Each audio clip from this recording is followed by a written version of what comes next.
Happy Monday. It's me, Sierra, 310 nutritionist and health coach on Monday. Surprising? Probably not. Hopefully not. Let's first make sure that the connection is good. So hi, Barbara. So far, so good, because I see one comment. Hello, Rona. Is it Rona? Rana. I don't know how to say that. Sorry. Rana Coates. I think I know the last name. Happy Monday. Thank you guys so much for joining. I'm super excited always to get to spend time on Mondays with you guys. And today is going to be kind of like a back to basics, but in like a shake form. Hi, Katie. Thank you guys so much for joining. But before I jump into that, that's basically what we're going to be doing today. Sorry, my dog I tired him out and he still wants more, I guess. Oh, thank you, Barbara. I appreciate that. Before we get started, let me know where you guys are watching from. And I want to remind you, if you need to come back to this video because you have to leave for some reason, for whatever, if you come back and you watch the replay, leave a comment, like leave an emoji, let me know what you guys think. And also let me know what you guys would like to see more of, or like recipes and whatnot. Okay. So Thanksgiving's coming up, just saying. So keep that in mind, but I just wanted to put that out there really quickly. And I will, Maria, I know you're watching from Georgia. It's actually, no, I don't think it's that close. I don't know. Sorry. I had a random thought and I'm not going to try to do that because I don't do geography. So hi, Jennifer. I'm going to answer a couple questions towards the end. So if you guys have questions, you can ask them and I'll try to get to them. But if I don't, I'm going to specifically say at the end, like, hey, I'll take 3 questions in the first like 3 I see or something. Okay. So I want to talk about making, hello from New York. Hello. I want to talk about making shakes more filling, like satiating, right? Because I have seen this come up a little bit more frequently in the community, which I think is great because number one, well, mainly I think it's great because it shows that we have new people that are using the shakes, right? And they're wanting to learn, they're wanting to know how to make these shakes work for them. So I actually really like seeing this question and I'm going to address it. And hopefully this will be good review for those of you that like already know this. And then hopefully it'll be new for maybe people that don't know it all. So making shakes more filling. Let's talk about the shakes in general, right? I have the chocolate and I guess it doesn't really matter, but I have the pumpkin spice right here. So if we look at the back, this is going to have all of our nutrition information, right? It's going to have in 110 calories. There's 110 calories per serving. That's that little scoop. So in those 110 calories, you're going to find 5 grams of fiber, only 6 grams of carbs total, right? So out of 6 of those carbs, only 1 of them is not a fiber, right? So that's awesome. In that 110 calories, in addition to those 6 grams carbohydrates, we have 15 grams of protein. Protein is very satiating. It is a little bit like more dense. It takes longer to kind of like break down. And so it's going to help us feel full for longer. Fiber is the same way, but it's a little bit different because fiber, it acts kind of like a sponge. Right. So if we eat fiber, the fiber is going to do a really, really good job of kind of absorbing all the moisture like in our body and our digestive tract and kind of swell up. And it's going to take up that space and it's going to help us feel full. Also, it does take longer to digest and stuff too, especially depending on the fiber. So it's going to help us feel full. And then our other major macronutrient, oh my gosh, why was that so hard? Our other major macronutrient is fat. And we have 2.5 in here, 2.5 grams, okay? And fat, I'm going to try to explain this. If I can get it, you guys can get it, but I don't know if I can explain it. Fats have 9 calories per gram.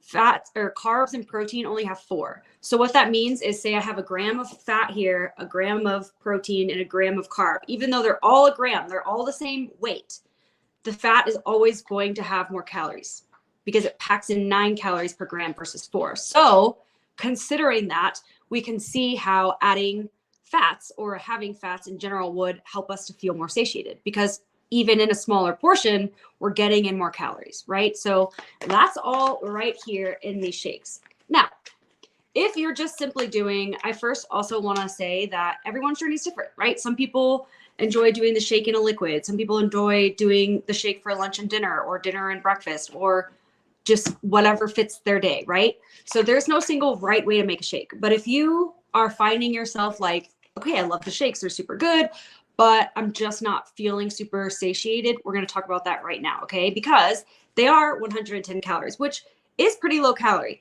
And I love that. I hope you guys do too, because it gives you so much freedom to make the shakes a million different ways, right? Because this is delicious. This pumpkin spice is delicious. The chocolate is delicious. But maybe I don't want the same old pumpkin spice shake every day. Maybe I don't want the same old chocolate shake every day, because it could get boring, right? It could get monotonous. So being that there's only 110 calories, you have a lot of freedom to add ingredients and make a new delicious tasting shake every single time if you want to, right? You don't have to repeat a recipe ever if you don't want to, but you can. So let's get into how to make the shakes more satiating. Obviously, if we're going to make the shakes more satiating, we're going to need to use just more than this and a liquid, right? If this isn't working for us. What you want to focus on adding, because we already have a ton of protein in here, we already have a great amount of fiber, and we have some fat, right? But fat is the smaller portion in here. So what I would recommend doing first is adding fat. You can add anything you want. You can add your MCT oil. You can add a almond butter or a nut butter of any kind. I actually don't even know who this is. I should check the date on this. I did not buy it, but it is almond butter. You can add an avocado, right? You can add whatever different sources of fat you like. You can also add seeds and nuts and things like that. And that automatically is going to not only give you more calories, so it's going to help be satiating, it's going to help you feel fuller for longer, because fats go through a very complex process. I don't know why it is this way, but they go through a very complex process. They have to be taken apart and then digested and absorbed, whatever, and then put back together. And it's a long process. It's much longer than it takes to break down like carbs, right? So it keeps us feeling full for longer, because it's like hanging out in our system more, like longer before it's like used up. So starting with the fat, any fat you want, any fat of your choice. And then after that, I would recommend focusing on adding either a protein and or a fiber. However, keep in mind, most foods are many macronutrients, right? Like prime example, this avocado, a main source of fat. However, avocados are also actually a great source of fiber, right? So this is kind of like a 2-for-1. Same thing with nuts and seeds. Nuts and seeds are a great source of fat, but they're also a good source of protein and some fiber too. So a lot of your foods are going to be like satisfying many different macronutrient needs. So you don't necessarily have to worry too much about like, oh, I need the perfect fiber or the perfect this. It's really a lot of foods are going to do like both or more than one job in terms of nutrition. I love avocados too. And I don't know if you guys know this. I'm sorry, this is off topic. Also, Barbara, yes, if you're wanting a shake that's like super creamy and smooth, like the creamiest shake of your life, add avocado. Frozen avocado even takes it up a level, but oh my gosh, avocado is like, it just changes the shake. It's super creamy and smooth, and you can't really taste it unless you're using quite a bit of avocado and not a lot else, right? Okay, anyway, but also one more digression. I thought that this was like something that only I knew, but like apparently this is a thing. But I buy my avocados, and when they're ripe, I put them in the refrigerator because they last longer, because the cold air, the refrigeration, slows down like the actual process of like, I don't want to say decaying. That sounds super dramatic, but you know what I mean, right? But you got to wait until they're ripe, because if you put them in before they're ripe, they will not ripen, and you will be stuck with an unripe avocado until you are brave enough to try it, or you just give up and throw it away. So I don't know if that is helpful for you guys. I thought that like nobody else did this, but then I mentioned it to someone and they're like, oh yeah, I've been doing that for years. And I was like, oh, okay, well, so now I'm sharing with you. Okay, anyway, so making your shakes more filling, adding a fiber, adding a healthy fat, and adding a protein, and knowing why we're doing this, right? Because when we know the why behind what we're doing, we can continue to do those things because we know why we're doing it. We know why it makes sense, right? So if someone's coming to you and saying, you know, my shakes aren't filling me up that much and I'm kind of looking to make them more satiating, you can say, hey, you can add a fiber, you can add a protein, and or you can add a healthy fat. And here's why this helps, right? And it all has to do with, you know, either having more calories per gram or the way that the food is digested and absorbed, the rate at which is digested and absorbed, the fiber soaking up that moisture and kind of taking up more room, right? So these are all things that you can share with other people, and you can take this knowledge and use it and apply it to things that aren't just shakes, right? Because let's say you're having your non-shake meal, whether that's breakfast, lunch, dinner, or whatever, and you're like, wow, these meals just aren't really filling me up. I don't really know what's happening. You can look at your meal and think, do I have a protein? Do I have a fiber? Do I have a carb? Do I have what I normally would put in like my shakes to help me stay satiated, right? So you can kind of apply it to other things. So it's not just specifically related to the shakes, right? So hopefully that helps. I also want to touch on one other thing. If you're adding protein, you can use like cottage cheese or yogurt. And if you're like, hold on, cottage cheese, what is the girl talking about? I don't eat dairy anymore, just a personal choice, but cottage cheese is an excellent source of protein. It adds a ton of protein, and personally, I don't think you can taste it. Again, taste is subjective. So, but for me, it's up there with like avocado and spinach. You can't really taste it, and it also makes like a super smooth and creamy shake. Not as much as avocado, but that's an option, along with like your yogurt and stuff and things too. Okay, that's how you can make your shakes a little bit more filling. Now, let's also discuss the non-shake portion of this, right? And before I do that, I just want to remind you guys, it's okay to not get it right the first time. If you're new to this journey, which I think I just saw someone that said they purchased a starter kit, which that's amazing. I love the starter kit. It really is just a fantastic way to like try different products and samples and see what you like. And then you can order more of that. So good choice for you. And I'm super glad you're here. I'm super glad you're catching this live. And I really, really hope this will help you with your first and future shakes. But when no, I knew this was going to happen. I forgot. What were we talking about? I wanted to say something and it was kind of important. I was talking about, I'm going to get it. We're talking about how non-shake related, and then, man, I lost it. I don't know. If you guys can remember like what I said, that maybe we can revisit that and you can like put an idea back in my head and I'll remember, but that sucks because I wanted to say something else. Dang it. Anywho, let's move on to the non-shake aspect and maybe it'll come back to me. But when we are approaching a new way of eating, and if you're in 310, maybe you're doing it to, you know, just get healthier overall. Maybe you're like, protein, avocado, non-shake related stuff. Yeah, it was something to do with that. It was something like, and then you can add protein. Oh, man. No shake add-ins. I don't know, you guys. Dang it. Thank you. You guys are like giving me everything I need. My brain is not like wanting to make that connection. It's frustrating. Maybe it'll come to me. I'm going to keep going. And then hopefully it'll come to me. But when you're starting this journey, if your goal is weight loss, because I want to remind everyone, 310 is not solely about weight loss. We have people that are doing it because they just want to feel better, right? Maybe their lipids or their cholesterol is high and they need to get that down.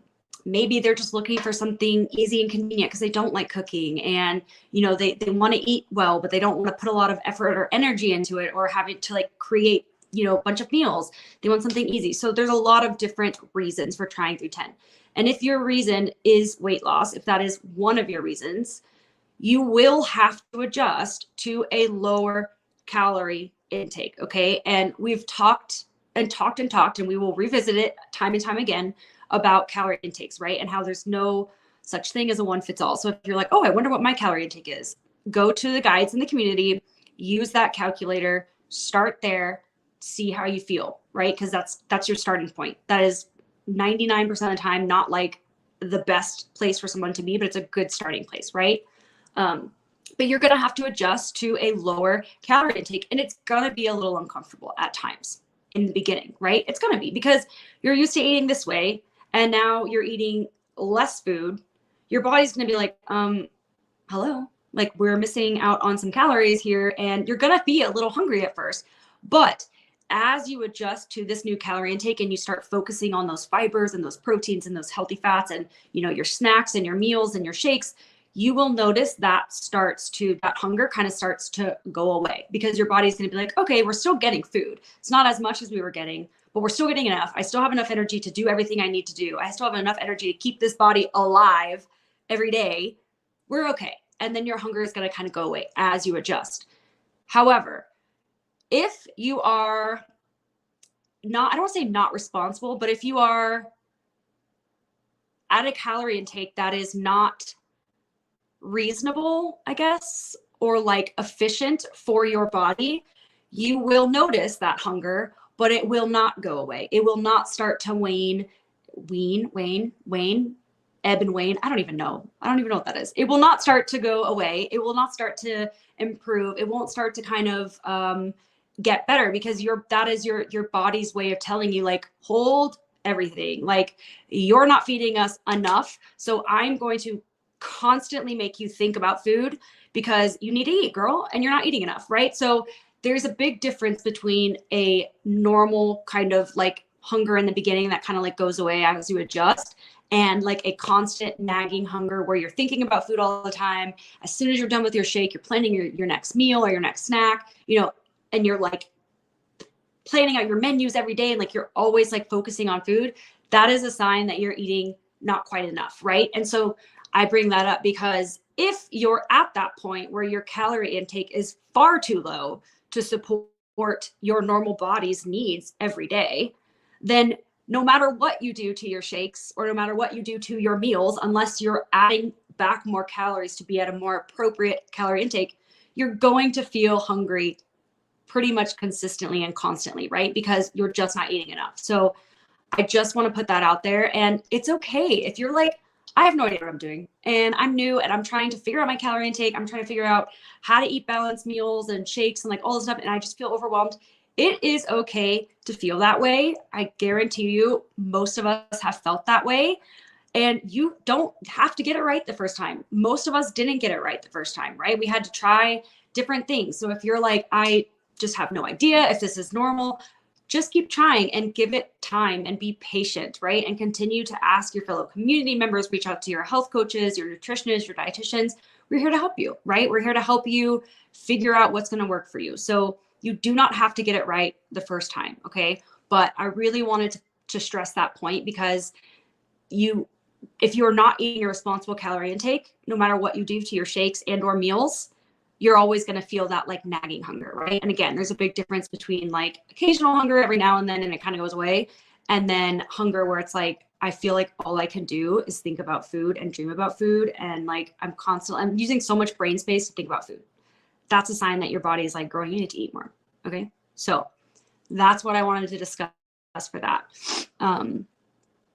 Yes, and this is awesome too, and this is why snacking, Bridget, thank you, is important. And it is helpful for many people. I'm not going to say for everyone, but for many, because it helps to not only regulate our hunger, but our energy. Because if we're going long stretches of time without food, without energy, just because we're not eating energy doesn't mean our body isn't using it, right? So if we're going hours or however long without energy, we're going to start to feel like not great, right? We're going to start to feel more tired. And then I don't know if this is for you guys, but for me, I don't want to say it's a trigger, but being tired is like, when I'm tired, I tend to want to eat, even if I'm not hungry, because I'm tired, right? My brain's like, ugh, I'm so tired. What can I do? I want to eat things. My natural reaction is like, oh, I should have something like triggery to wake my brain up, right? So being tired can also increase your cravings too, because your brain is just looking for that sugar. So snacking can really, really help throughout your day. And again, everyone approaches it differently. You know, I'm not saying like people that want to do keto or want to do intermittent fasting or whatever is wrong. I'm not saying it doesn't work. I'm just saying in general, that can be helpful. But if you're doing fasting and it's working for you, amazing, great. Don't change it, right? Because different things are going to work for different people. And I think I saw someone say the 3 Ps, and yes, absolutely true. We have to be patient. We have to be persistent, right? Like we have to continue to do that, because that's what's going to get us results. Oh yeah. And this is a great question. And Barbara, thank you. And I do agree. I do see this as well. Like people say, well, if it's a meal replacement shake, why do I have to add things? I get that. I do. But I think it was intentional, number one, because as delicious as these shakes are, again, maybe I don't want to have the same old pumpkin shake every day. And if this is a complete meal replacement and let's say has closer to 400 or 500 calories in it, well, I don't have any room to really flexibility to do anything with this. So now I'm stuck having the same old pumpkin shake every day, twice a day or once a day for like a while, right? Or forever. And I don't want that. Like that sounds boring. Even though it's super good, I want to be able to change it up. So I think number one, it's intentional. And number two, it is a meal replacement in the sense that you're still using this to kind of replace a meal. And it already has the things that you need, right? In this 110 calories in that serving, you're already getting amazing amount of protein, an amazing amount of fiber, and some fat. So that is a meal, right? So we're just adding to that. We're supplementing to it by adding things that we like, that we enjoy, that can help us to maybe stay satiated longer, right? In addition, of course, to eating our other snacks and our non-shake meal. Because if we're just having shakes and only shakes every day, just twice a day, like, yeah, that's not enough food unless you're maybe like a 2-year-old, right? So we're going to be hungry. So it's not just the shakes, it's what we're eating in addition to support our hunger and our energy throughout the day. Yes, Bernie, you can use oat milk, you can use almond milk, you can use water, you can use regular milk, you can use coconut water, you can use half almond, half coconut, whatever you want to do. There is no single right way to make the shakes. And the only way to really know what you like best is just keep trying things. And that's kind of what is exciting, because you can do a bunch of different things with this one shake. You can build your replacement meal how you want. Yes, exactly. And the starter kit, I think, is excellent for that, because you kind of get to try different things. Since starting, I get more great nutrition in my body than I ever did before. Awesome. And see, that's another thing too, right? Like, I think we so commonly think 310 is only about weight loss. And for many people it is, but it's also for people that like Barbara just said, like maybe you just want to eat better or like have improved nutrition. And this is a super simple way to get it, right? You can just add it to a liquid. So there are so many different ways that people can approach their journey. But if yours is weight loss, I hope that this feedback has helped, even if it's not weight loss. Like I hope this feedback has helped, right? So adding your fibers, your proteins, or your healthy fats to your shakes, but also keeping in mind that we have to fuel our body enough, period, right? Because again, it doesn't matter what we do to our shake if we're not eating a responsible calorie intake through the rest of the day. And the way that you know that, and the way that you assess that is, number one, tuning in and like listening to those hunger cues that your body may be telling you. And one of them, a big one, is like your hunger, right? A little hunger in the beginning is normal. It should kind of relax a little bit, go away. You're going to get used to it. But if you're like constantly like feeling like I need to eat food, like I'm always thinking about it, or you're like binging later in the evenings to be dual great all day, and then you lose all control evenings, that's a pretty good sign that you're not eating quite enough during the day. So adding to your shakes, adding to your meal, adding to your snacks is going to help prevent that, right? So I hope that has been helpful. Ooh, frozen zucchini and cauliflower, super good. Frozen anything, I think, like frozen fruits and veggies and just ice, frozen water, I think helps to make the shake like more thick. But cauliflower and zucchini, at least to me, also don't affect flavor. So I don't know, maybe that's not the case for everyone, but all right, I'm going to open this up to questions. This is a great first question. Is there a certain amount of calories a shake should be? No. And here's also, I know sometimes you guys are probably like, just give me a straight answer. But like, the answers I give you, because I want you guys to succeed and I want you guys to have all of the information that you like could possibly have in order to succeed on your own. And there are not necessarily a certain amount of calories you need to have per shake, right? Because number one, everyone's calorie intake is different. Someone in a body that is 180 foot-pounds is going to need more calories than someone that is in a 5'2" body at 115 pounds. Like the mass is different. Bigger mass needs bigger energy. Smaller mass needs smaller energy, right? So things like that are going to be different. But let's say, here's a very easy way to kind of make it a little bit easier. If this is something you're like overwhelmed with, like I have no idea how much I'm supposed to be eating per shake or meal. Number one, remember, it's not just your shakes, right? So we don't want to be focusing so much on our shakes and getting the perfect shake that we kind of forget everything else. But if you are counting calories, if you are, you do not have to. If you are, and let's say your intake is 2,000, I can take that and divide that as evenly as possible amongst my meals and my snacks to give me kind of like a range, right? So if I'm like, hey, I have 2,000 calories, you guys are, I'm going to do some crazy math on the spot, okay? Crazy math, because I'm not good at math. But let's say 2,000, that gives me, let's say I want to do 500 per meal and or shake, right? So that's 1,500. I now have 500 more. I don't even trust that that's right, but I now have 500 more calories that I need to fill up to get to my 2,000. So let's just say I divide that among 2 snacks. So now my snacks are around 250, right? Like that is I have no idea if that's going to work for everyone, right? But you can kind of in your own brain, do your own math and kind of break it down. And maybe you have 3 snacks a day, right? Like who knows, right? So do it in a way that works for you. But if you're like overwhelmed and you're kind of not sure what your shakes and your meal should look like, that could possibly be a good place to start. And if you're not counting calories, you can still use like the portion guides and things like that available to you. Another great question, should you only use one fat with the shake, like MCT oil or avocado? This is a great question. And I really like where your brain is at. I like where you're thinking, right? Because when I see that question, it makes me think that you're thinking of like how to balance out a shake.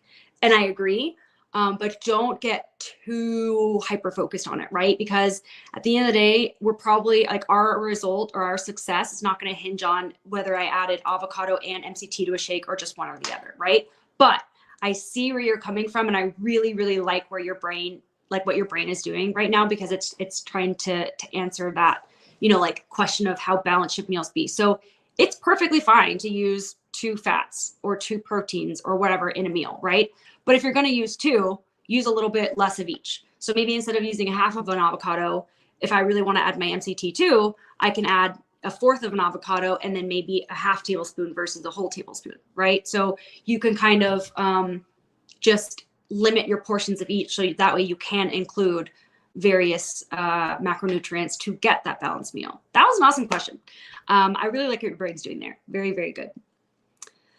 My job is sitting for most of the day and I eat all day because I'm hungry. I pray that the shake will help me. Bernie, I'm super glad that you brought this concern here. A lot of this, I will say, I think number one, making sure that you're well nourished, which these shakes are absolutely going to help with, is going to probably take care of a lot of your hunger alone, right? Because we got to make sure we're properly nourished, because if we're not properly nourished, we're setting ourselves up for like cravings galore, right? Again, because our brain's like, where's the food? Where's the food, right? So we're going to think about food, which means we're going to be more likely to eat. So being well nourished, number one, is very, very important, which again, very helpful. And number two, this is going to take practice, but like building any other habit, it is so possible with like conscious effort and doing it repeatedly. Behavioral modification in a way, right? So instead of when we find ourselves at our desk, because sitting all day and having a job all day, like it absolutely kind of puts you in a position where you're like more likely to eat, maybe because you are bored, right? So next time when you're in that situation, you're working, right?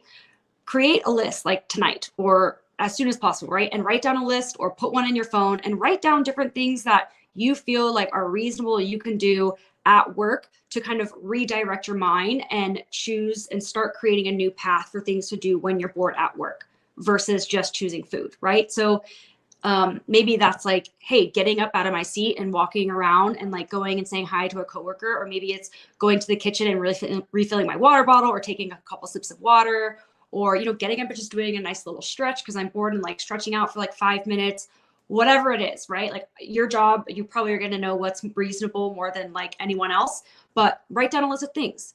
And the next time you're at your desk, even if you're already halfway through your like granola bar or whatever you're eating, right? And you're like, crap, I'm only eating because I'm bored. Now that you recognize it, put it away and do one of those activities. Even if you already ate the granola bar or whatever it is, right? Even if you already did it, until you recognize it, correct the behavior and choose something new. And the more you do that, I know it sounds like easy peasy, right? It is in theory, but the application is what's difficult, right? So, but I promise you, the more you do that, the easier it's going to become. And soon enough, when you find yourself at your desk bored, you're going to be like, oh, it's time to stretch, or, oh, I'm going to go walk and say hi to my coworker, Kathy, or whatever, right? Because you're going to have these new habits that you're practicing instead of going for the food. So I hope that's helpful. It requires a lot of work. It requires a lot of energy and conscious effort, but it's possible. And I promise you, if you practice it long enough, you will get to a point where you're like, yeah, this is just what I do. This is just habit, right? Like I don't think about it. So last question. I'm having trouble getting my water intake since COVID began. I do so much better on the weekends. I notice weight loss is because of less water intake.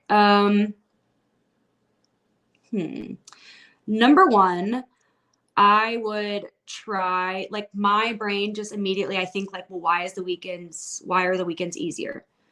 So if you can try to identify why the weekends are easier, maybe you're less busy, you have more time to like think about it.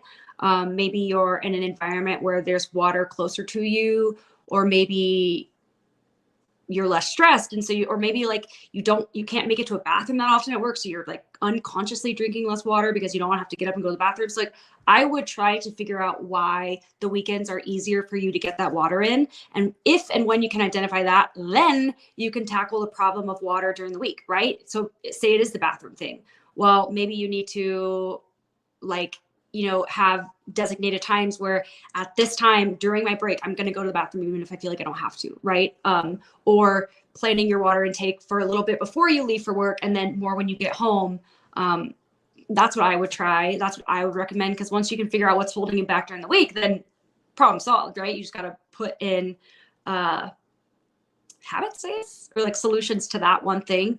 Also, if you need to, set alarms, like put an alarm on your watch or your phone or whatever every hour, and just like, hey, drink water, like take a sip, right? And you don't have to like chug it, right? Because like if you sit there and chug a bunch of water, you're probably not going to feel super great. But just take a couple sips here and there, right? And don't worry about like being perfect. Like it's okay if you always end up drinking more water on the weekend, because even making a conscious effort to drink more water during the week is better than what you're doing right now, right? So that would be my recommendation. Try to figure out why weekends are easier for your water. And then if you can figure that out, you probably can come up with some solutions, and also set alarms if all else fails, or if you just want like that, like safety net. But I'm also like with you on that one, because in the winter when it's cold, I don't really like to drink water. I don't know. I never really drink cold water anyway, but when it's cold outside, like, so I'm there with you, and I have to remind myself a lot. That was it for today, you guys. So I didn't make a shake for today, but I really, really appreciate you guys tuning in. I hope this was helpful. Again, leave a comment leave a comment. Let me know what you guys want to see more of. I'm always going to try to do what you guys want to see. Okay. So thank you again so much for joining. I really, really appreciate it. And I'm looking forward to next Monday already. Bye.